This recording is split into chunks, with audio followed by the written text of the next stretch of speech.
ઉપરવાસમાં વધારે વરસાદ હોવાને કારણે ધરોઈ ડેમમાંથી પાણી છોડાયું. ધરોઈ ડેમમાંથી પાણી છોડાતા વાસણા બેરેજના 27 જેટલા દરવાજા ખોલી દેવામાં આવ્યા. ત્યારે સાબરમતી નદીમાં પાણી છોડાતા ધોળકા તાલુકાના નદી કાંઠાના ગામડાઓને એલર્ટ કરાયા, જેમાં ખાતરીપુર ગામે સાબરમતી નદીનું પાણી ગામમાં ઘૂસી જતા ગ્રામજનોને ભારે હાલાકી. ઢીચણસમાં પાણી રસ્તા ઉપર ભરાઈ જતા રાહદારીઓને ગ્રામજનોને ભારે હાલાકીનો સામનો કરવો પડી રહ્યો છે. ત્યારે વધારે પાણી આવશે તો ઘરમાં પાણી ઘૂસવાની પણ સંભાવના છે. બીજી તરફ ખાતરીપુર ગામના ખેડૂતોને ઊભા પાકને પણ ભારે નુકસાન થયું છે. ઊભા પાકમાં ડાંગર ડૂબી ગઈ છે. ત્યારે ખેડૂતોની માંગ કરી રહ્યા છે કે નુકસાન થયેલ પાકનું થોડું ધ્યાન આપે તેવી માંગ કરી રહ્યા છે. Editor in chief Ganesh Rawat, Ahmedabad. નમસ્કાર મિત્રો, ઇન્ડિયા ટીવી લાઈવમાં આપનું સ્વાગત છે. આજે જે ધોળકા તાલુકાના ખાતરીપુર ગામ છે, અહીંયા જે પાણી ભરેલા છે, અહીંયા આરોગ્ય કેન્દ્રના એ ભાઈ જે સુવિધા ઘર ઘર આપે છે, એમની જોડે આપણે વાતચીત કરીએ કે એવી સુવિધા આપેલા છે. મારું નામ રાજુભાઈ ભરવાડ છે. હું આરોગ્ય કર્મચારી તરીકે અહીંયા ખાતરીપુર ગામમાં મારી ફરજ બજાવું છું. મારું સાતડ સબ સેન્ટર લાગે, હેડક્વાર્ટર મારું સાતડ લાગે, જેનું પેટા વિભાગ ખાતરીપુર ગામ લાગે, જેમાં ગામમાં અમે આરોગ્યલક્ષી તમામ સુવિધાઓ પૂરી પાડી રહ્યા છીએ. જેમાં ક્લોરીન ટેબ્લેટ વિતરણનું પાણી જ્યારે આગળથી છોડવામાં આવ્યું છે, ગામમાં પાણી ભરાયું છે, ત્યારે આપ સાહેબ શ્રી જોઈ શકો છો એ રીતે આટલા ઘૂંટણસમા પાણીમાં અમે ઘરે ઘરે ફરી અને આરોગ્યની તમામ સેવાઓ પૂરી પાડી રહ્યા છીએ. જેની અંદર ORS પાવડર વિતરણ હોય, ક્લોરિનેશન કરવાની કામગીરી હોય અમારી, કે આ સાથે અમારે સગર્ભા બહેનો હોય જેમને ડિલિવરીનો સમય આવી ગયો હોય, નજીકની ડિલિવરી આવી ગઈ હોય, એમને અમે 108 જેવી ગાડી બોલાવીને, અમારી સરકારી એમ્બ્યુલન્સ ગાડી બોલાવીને નજીકના સરકારી દવાખાને અમે એમને રિફર કરતા હોઈએ છીએ અત્યારે. અને એમને કોઈની ઘરે ડિલિવરી ના થાય, સરકારી સંસ્થાકીય સુવાવડ થાય, જે બાબતનું અમે ખાસ ધ્યાન રાખીએ છીએ.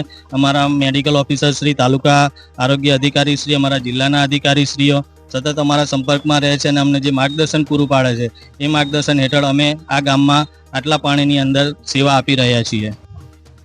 સારી કામગીરી છે રાજુભાઈની. આ ખાતરીપુર ગામમાં જે પાણી ભરેલા છે, કેટલા પાણી ભરી ગયા છે.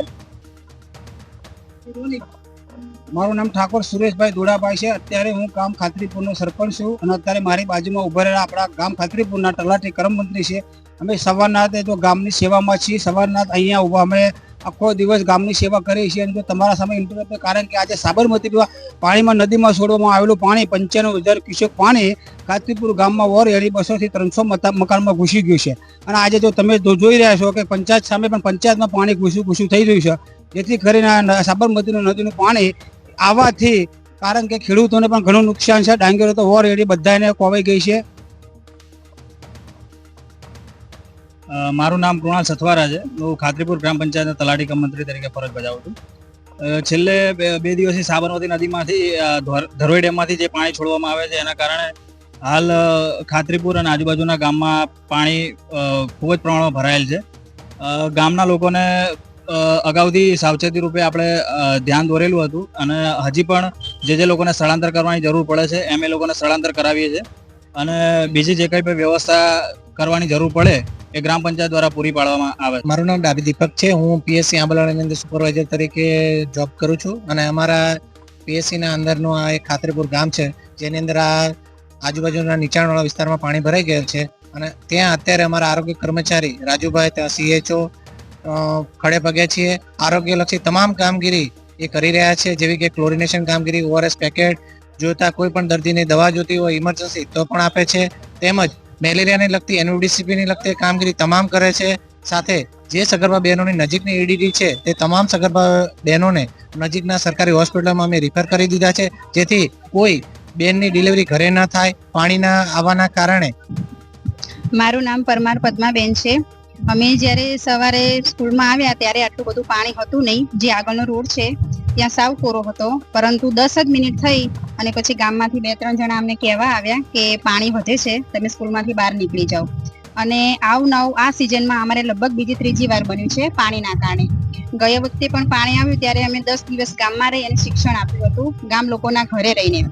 પરંતુ એ વખતે અમે બધા બાળકોને એક સાથે બેસાડી નથી શકતા, કેમ કે દરેકના ઘરે એવી સ્પેસ નથી હોતી કે બધા બાળકો બેસી શકે. પ્લસ ચોક બોર્ડ કે કંઈ હોતું નથી, એટલે મૌખિક રીતે અમારે શિક્ષણ આપવું પડે છે.